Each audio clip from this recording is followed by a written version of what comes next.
LibreOffice ইমপ্রেসে একটি presentation দেখা সংক্রান্ত এই টিউটোরিয়ালে আপনাদের স্বাগত জানাচ্ছি।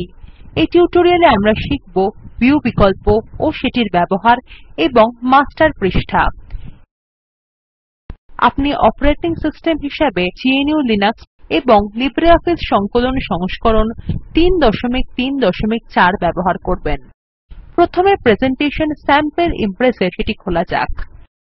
লিব্রিঅফিস ইমপ্রেসে আরো ভালো প্রেজেন্টেশন তৈরি করার জন্য অনেক ভিউ বা দেখার বিকল্প আছে। সাধারণভাবে আপনি যখন লিব্রিঅফিস ইমপ্রেস খোলেন তখন এটি এইরকম দেখতে লাগে। এটিকে নরমাল বা স্বাভাবিক ভিউ বলে। প্রেজেন্টেশন অন্য কোনো ভিউতে থাকলে আপনি নরমাল ট্যাবে ক্লিক করে আবার স্বাভাবিক ভিউতে ফিরে আসতে পারেন, অথবা ভিউ এবং তারপর নরমাল ক্লিক করুন। নরমাল ভিউতে আপনি স্লাইড তৈরি এবং সম্পাদন করতে পারেন। উদাহরণস্বরূপ আপনি স্লাইডগুলির ডিজাইন বা নকশা পরিবর্তন করতে পারেন। সেটি করতে ওভারভিউ শিরোনামের স্লাইডে যান। ডানদিকে টাস্কস অংশে মাস্টার পেজেস বিভাগে ইউজড ইন থিস প্রেজেন্টেশন দেখা যাচ্ছে। স্লাইডের নকশাটি হল PRS স্ট্র্যাটেজি। এখানে আপনি সম্প্রতি ব্যবহৃত এবং ব্যবহারের জন্য উপলব্ধ স্লাইড নকশাগুলি দেখতে পাচ্ছেন। যেকোনো একটিতে ক্লিক করুন ও ওয়ার্কস্পেস অংশে স্লাইডের নকশার পরিবর্তনটি লক্ষ্য করুন। দেখুন স্লাইডের নকশা পরিবর্তন করা খুবই সোজা। আপনি নিজের স্লাইডের জন্য পটভূমি হিসাবে যেসব নকশা তৈরি করেছিলেন সেগুলিও এখানে যোগ করতে পারেন। এরপর আপনি আউটলাইন ভিউটি দেখবেন। এই ভিউতে যেতে ভিউ এবং তারপর আউটলাইন ক্লিক করুন, অথবা আউটলাইন ট্যাবে ক্লিক করুন। দেখুন এই ভিউতে স্লাইড একটির নিচে অপরটি করে সাজানো আছে, ঠিক যেমন সূচিপত্রে থাকে। এগুলি হল স্লাইডের শিরোনাম। লক্ষ্য করুন স্লাইড শিরোনাম ওভারভিউ উজ্জ্বল হয়ে আছে। এর কারণ হল যখন আমরা আউটলাইন ট্যাব নির্বাচন করেছিলাম তখন আমরা ওভারভিউ স্লাইডে ছিলাম। বুলেট পয়েন্টের মতো আকৃতির এই আইকনগুলি দেখুন। এই বুলেট পয়েন্টগুলির উপর মাউস আনলে কার্সারটি একটি হাতে পরিণত হয়। আমরা এগুলিকে স্লাইডে পুনর্বিন্যস্ত করতে উপরে ও নিচে নিয়ে যেতে পারি, অথবা লাইন বরাবর সরাতে পারি।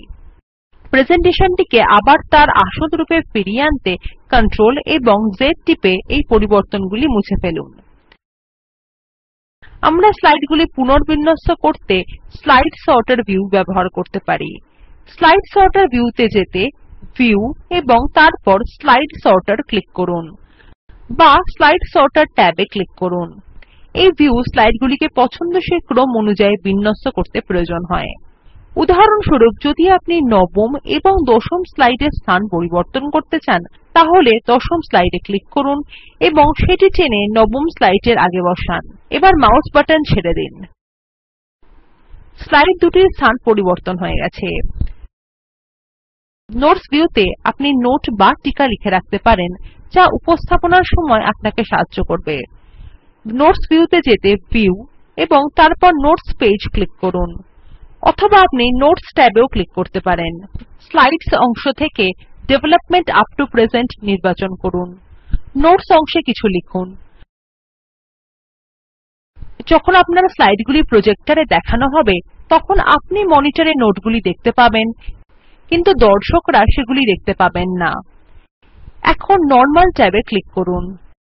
ডানদিকে টাস্কস অংশে লেআউট বিভাগে গিয়ে আমরা প্রেজেন্টেশনের লেআউট পরিবর্তন করতে পারি। টাস্কস অংশ দেখতে বা সেটি আড়াল করতে ভিউ এবং তারপর টাস্কস অংশে ক্লিক করুন। এটি টাস্কস অংশ হয় দেখাবে না হলে আড়াল করবে। এবার লেআউট অংশ ব্যবহার করে স্লাইডের বিন্যাস পরিবর্তন করা যাক। ডেভেলপমেন্ট আপ টো প্রেজেন্ট নামের স্লাইডটি নির্বাচন করুন। লেআউট বিভাগ থেকে কনটেন্ট এর বদলে টাইটেল কনটেন্ট নির্বাচন করুন। এটি স্লাইডের বিন্যাস পরিবর্তন করে। এখানে এই টিউটোরিয়ালের সমাপ্তি হল। সারসংক্ষেপে আমরা শিখেছি ভিউ বিকল্প ও সেগুলির ব্যবহার এবং মাস্টার পৃষ্ঠা। অনুশীলনীটি নিজে চেষ্টা করুন। একটি নতুন প্রেজেন্টেশন তৈরি করুন। গাঢ় নীল পটভূমির একটি মাস্টার তৈরি করুন যার শিরোনাম হালকা নীল বর্ণের হবে। এই লিঙ্কে উপলব্ধ ভিডিওটি দেখুন। এটি স্পোকেন টিউটোরিয়াল প্রকল্পকে সারসংক্ষেপে বোঝায়।